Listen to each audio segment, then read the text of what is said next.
প্রিয় নবম দশম শ্রেণীর শিক্ষার্থীরা, দ্য ডেইলি ম্যাথ ইউটিউব চ্যানেলে তোমাদের স্বাগত। আজকের এই ভিডিওতে আমি আলোচনা করব কিভাবে গণিতে 30 নাম্বার নিশ্চিত কমন উপযোগী করা যায়।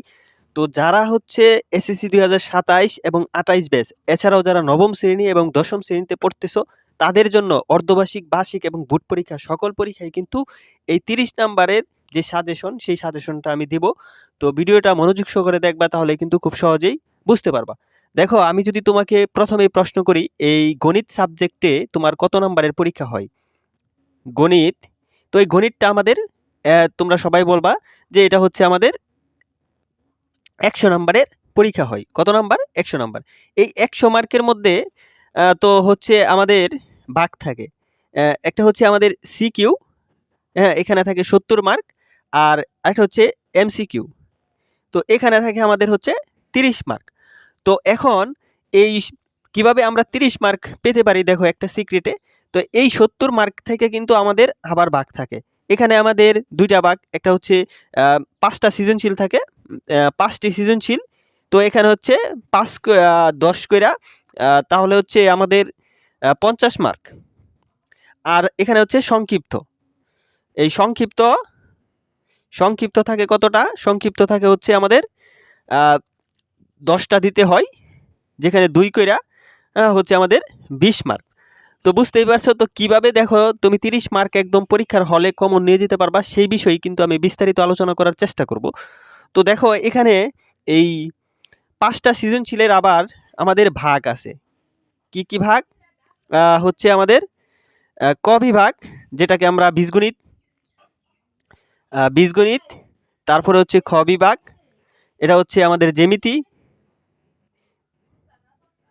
আর এটা হচ্ছে আমাদের হচ্ছে ছোট গ বিভাগ। এই ছোট গ বিভাগ থেকে আছে আমাদের ত্রিকোণমিতি ও পরমিতি, ত্রিকোণমিতি ও হচ্ছে পরমিতি।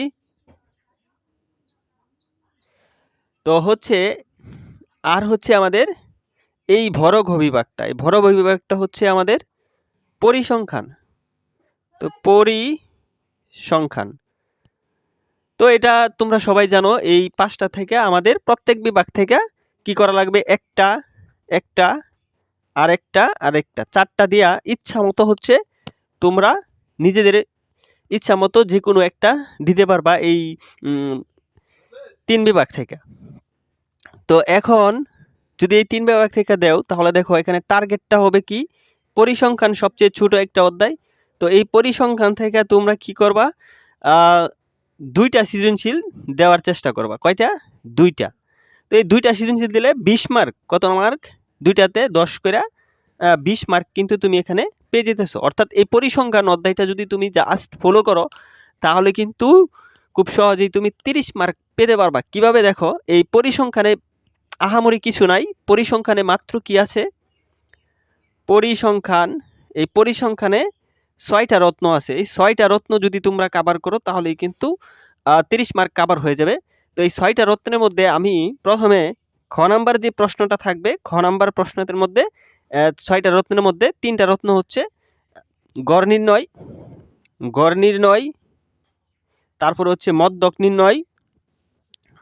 নির্ণয়, আর হচ্ছে প্রচুরক নির্ণয়। তো এইটা 100% এই 2টা কিন্তু থাকবেই। এই 2টা, যে কোনো 2টা কিন্তু থাকবেই। আর খ নাম্বারে আমরা জানি 4, তো 4 গুণন 2, তাহলে কিন্তু 8। 100% কিন্তু শিওর, এর বাইরে কোনো প্রশ্ন তোমাকে দিবে না খ নাম্বারে। আর ক নাম্বারে তো সাধারণ বেসিক যে কোনো একটা দিতে পারে। তো তুমি এমন ভালোভাবে শিখবা, গড় মধ্যক প্রচুরক বাংলাদেশের যে প্রান্ত থেকে প্রশ্ন করুক না কেন, যেন তুমি খুব সহজেই আনসার করতে পারো, এভাবেই শিখে ফেলবা। এবং ছোট গড় মধ্যে থাকবে হচ্ছে আমাদের ছোটগড় মধ্যে হচ্ছে এখানে থাকবে অজীব রেখা অঙ্কন,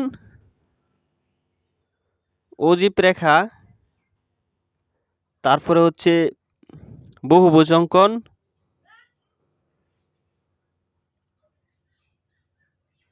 আর হচ্ছে আয়তলেখ।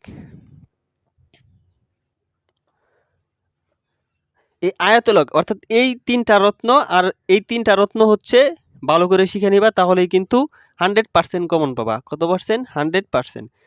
তো এখানে এই ৬টা রত্নের বাইরে কিন্তু নাই। এটা কিন্তু আমাদের সুডোকুর মধ্যে থাকবে। এখানে যেকোনো ২টা তুমি কমন পাবা। তাহলে হচ্ছে ৮ ৪ কইরা ৮, তাহলে ১৬ এবং ক নাম্বারটা খুবই ইজি দিবে। তাহলে এখান থেকে কিন্তু ২টা সৃজনশীল কিন্তু তুমি খুব সহজেই কমন পাইতেছো। এখন দেখো, এই যে এই পরিসংখ্যান অধ্যায়টা যদি তুমি কমপ্লিট করো, তাহলে কিন্তু এই সংক্ষিপ্ত প্রশ্ন থেকে কিন্তু তুমি মিনিমাম ৩টা কোয়েশ্চন পেয়ে যাবা। তো ৩টা কোয়েশ্চন যদি পাও তাহলে ২ কইরা, তাহলে কিন্তু আমাদের ৬। তার ওই সৃজনশীল থেকে হচ্ছে ১০ ২০, ওই সৃজনশীল থেকে ২০ এবং হচ্ছে ৬, তাহলে কিন্তু এখানে ২৬ মার্ক কিন্তু তোমার আর্নিং হয়ে যেতেছে জাস্ট একটা অধ্যায় যদি তুমি ভালো কইরা কভার করো। এখন এই যে এমসিকিউটা আছে, এই এমসিকিউ হচ্ছে আমাদের কত মার্ক? ৩০ মার্ক। এখান থেকে তুমি মিনিমাম ৪টা এমসিকিউ কিন্তু পাওয়া যাবা। তো ৪টা এমসিকিউ আরো ৪ মার্ক, টোটাল হচ্ছে এই ৩০ মার্কের একটা প্ল্যান তোমাকে দিলাম। সো তুমি একটু কষ্ট করে এই পরিসংখ্যান অধ্যায়টা A to Z একদম পানি করে দিবা, যাতে পরীক্ষায় যেকোনো ধরনের প্রশ্ন আসুক যাতে খুব সহজেই আনসার করতে পারো। আর পরিসংখ্যানের রত্নগুলাও আমি বলে দিয়েছি। তো আশা করি ভিডিওটা তোমাদের জন্য অনেক সাকসেসফুল। তাহলে অবশ্যই চ্যানেলটি সাবস্ক্রাইব করে দিবা। আর যদি পরিসংখ্যানের বিস্তারিত A to Z ভিডিও চাও একদম পানি, তাহলে কিন্তু অবশ্যই আমি ভিডিও আপলোড করব। তাহলে কিন্তু কমেন্ট করে জানিয়ে দিবা। Thank you watching for this video.